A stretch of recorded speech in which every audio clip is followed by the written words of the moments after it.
marut ini agar tak rugikan rakyat lebih banyak lagi? Simak pembahasannya. Nah, justru kapal-kapal kecil di sini memang yang nggak pernah mendapatkan hasil mungkin ya, karena memang nggak bisa menjaring di daerah pinggir. Tapi dampak yang paling parah buat kami ya tadi itu, yang khususnya cari umpan rebon, tapi tidak dapat. Nah, karena mereka tidak dapat umpan rebon, kami pun otomatis tidak dapat melaut nih. Nah, kalau memang tidak melaut ya berarti kita juga nggak ada penghasilan dong. Oke, Zenzi, apa yang Anda tangkap ya? Apakah memang pemagaran laut ini memang ngijon untuk reklamasi sebetulnya? Iya, ini dipastikan untuk reklamasi. Oke. Dan ini nggak bisa dilihat di pagar lautnya saja. Ini juga mesti dilihat di wilayah mana pasir yang akan ditambang. Pasir yang akan ditambang, oke, dari mana? Nah, ini dia nggak akan selesai, maksud saya di pagar ini aja. Menurut saya Presiden harus membentuk Satgas. Satgas? Ya. Satgas? Yang melibatkan seluruh kementerian dan penegak hukum serta TNI. Karena kalau itu tidak dibuat, ini kita tidak akan sampai kepada siapa yang punya perencanaan ini. Oke. Nah, kalau kita tidak sampai kepada siapa yang merencanakan ini artinya negara dikerjain sama pengusaha. Negara dikerjain sama pengusaha? Ya, ini dikerjain ini namanya. Oke. Nah, tapi apa mungkin pengusaha ngerjain tanpa persetujuan dari negara? Semestinya tidak boleh.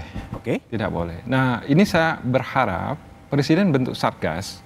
Jadi dari Kementerian ATR, Kementerian Lingkungan Hidup, KKP, Kejagung, Polri. TNI AL juga? TNI AL. Ini harus dibuat Satgasnya. Kenapa harus dibuat?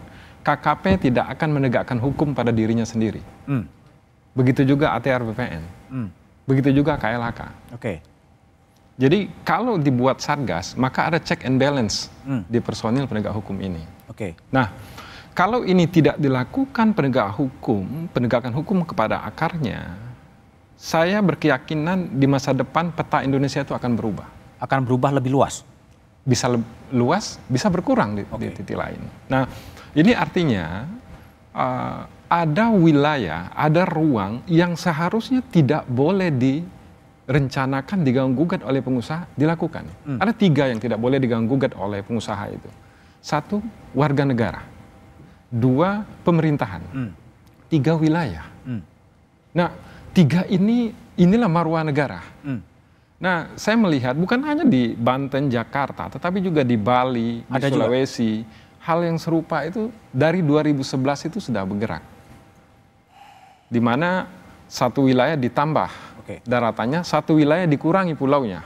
Nah, ini tidak akan terhenti skenario ini kalau kita parsial. Parsial di pagar bambunya saja. Pagar bambu diselesaikan, selesai setelah itu ya. Nah, ini ada pemufakatan jahat. Pengusaha tidak akan berani dia ngeluarin uang magar laut sebegitu panjangnya kalau belum ada lampu hijau dari pemegang kewenangan sebelumnya. Oke, baik. Saya ke Adi Prayitno. Coba saya mau lihat dari perspektif politik. Apa yang terjadi? Awalnya kok ada mengatakan jangan dibongkar dulu lah, kan ini barang bukti. Tapi TNI AL ya bongkar, perintah presiden gitu kan. Zenzi bilang ini permufakatan jahat sebetulnya antara unsur negara dengan pengusaha. Anda lihat apa yang terjadi sebetulnya? Saya ingin komentar 2 hal. Dari perspektif ekonomi politik, ada satu istilah yang disebut dengan state capture. State capture. Jadi sebelum ada perintah dari Presiden Republik Indonesia, ini kan terkesan bahwa korporasi, pengusaha, pemilik modal, ini kan terkesan dia di atas negara.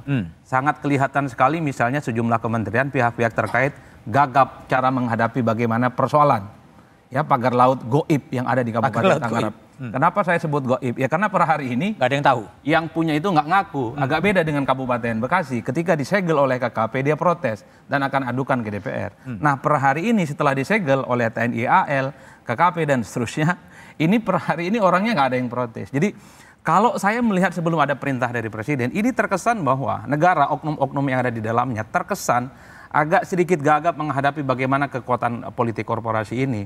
Saya membayangkan ada korporasi kuat sehingga dia bisa mendikte bagaimana kepentingan ekonomi politiknya di wilayah-wilayah tertentu, termasuk di Kabupaten Tangerang.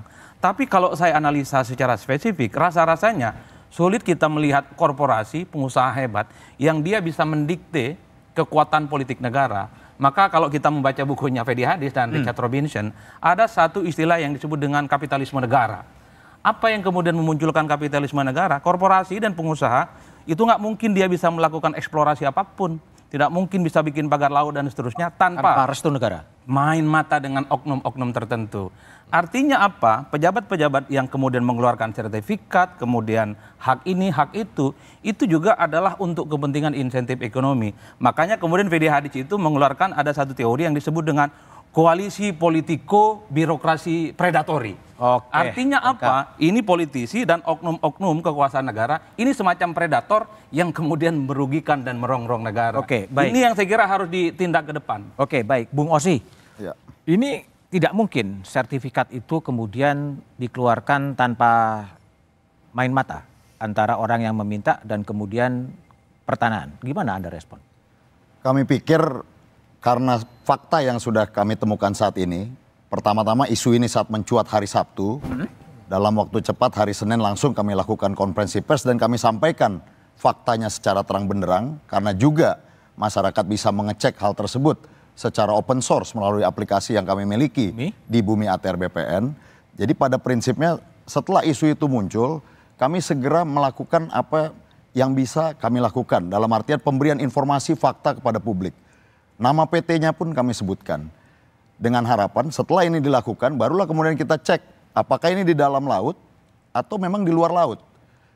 Dan ternyata kalau memang ini hasil pengecekan di BIG yang saat ini masih terus berlangsung, dan sebagian dinyatakan memang benar ada di dalam laut, inilah secara prosedural administrasi tadi harus kita cek.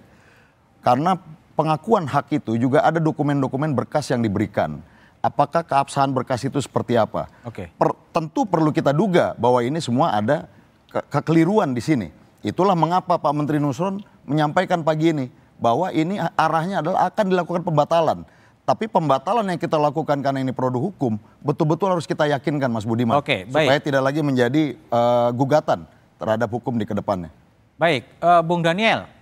Jadi kalau saran dari Zenzi tadi, ini harus ada sebuah satgas yang melibatkan semua pihak, ya. Karena kejadian seperti ini kan bukan hanya di Tangerang dan ada juga di daerah-daerah lain. Bagaimana DPR yang punya tugas mengawasi terhadap usulan dari masyarakat itu? Ya tentu itu satgas baik ya, tentu beberapa juga mengusulkan ya, sehingga tetapi ya intinya adalah Komisi 4 sudah akan mendorong, memastikan kepada pemerintah agar segera menyelidiki siapa pemilik dan dibalik adanya pagar laut ini, dan harus segera dilakukan tindakan hukum secara tegas ya, karena ini persoalan pelanggaran, bagi kami pelanggaran serius, karena ada produk-produk hukum pelanggaran undang-undang yang cukup berlapis ya. Tadi kan Pak Daniel, Pak Nusron sebagai Menteri ATR kan sudah menyebut PT-PT-nya siapa. Apakah kurang atau DPR mau ngapain? Ya bukannya kurang, makanya pemerintah kan itu aparat harus segera menindaklanjuti apa yang sudah disampaikan oleh Kementerian ATR. Mereka harus memanggil, memastikan ini siapa yang masang, keterlibatan, apa hubungannya antara pagar laut dengan HGB dan SHM yang sudah terbit. Dan semua proses itu harus segera dilakukan dan diungkap kepada masyarakat. Dan bukan hanya diungkap, tetapi juga ada tindakan hukum yang tegas. Karena kalau enggak ini akan terus berulang. Dan Indonesia seakan-akan menjadi negara yang tidak punya wibawa di hadapan pengusaha-pengusaha besar. Karena semuanya bisa diatur. Baik, Pak Yayan sebagai asisten operasi Kasal. Berapa banyak pasukan yang kemudian harus dikerahkan untuk membereskan pagar laut ini? Kita menggerakkan tidak kurang dari 750 prajurit. 750 prajurit? Ya, main bodinya dari Lantamal 3 Jakarta dan Batalion Pertahanan Pangkalan, terus kemudian dari Pasmar 1 dan Koarmada 1. Di dalamnya ada prajurit-prajurit yang terjun langsung untuk bersama-sama dengan masyarakat, bersama dengan kementerian lembaga terkait. Tadi terlihat di lapangan kita berkolaborasi dengan Polairut, dengan polisi, dengan Kodam Jaya, dengan Bakamla, dengan KP3, KPLP, dan nelayan. Nah, itulah. Terus kemudian alutsista yang sudah dilibatkan pada tahap yang pertama pada hari Sabtu kita menggunakan 2 tugboat. Tugboat itu kapal yang spesialis memiliki power yang besar. Biasanya digunakan untuk menarik-narik kapal pada saat kapal lepas dan sandar.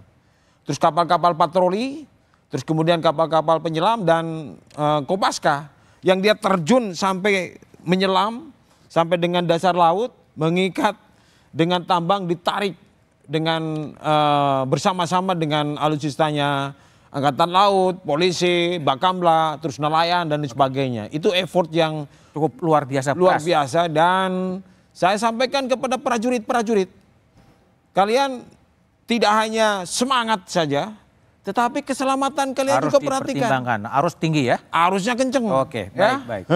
Bung Osi, ini setelah Pak Yayan dan timnya kemudian membongkar pagar laut gitu, terus mau diapain? Apakah kemudian setelah dibongkar kemudian selesai? Tapi jawabannya setelah jeda berikut ini.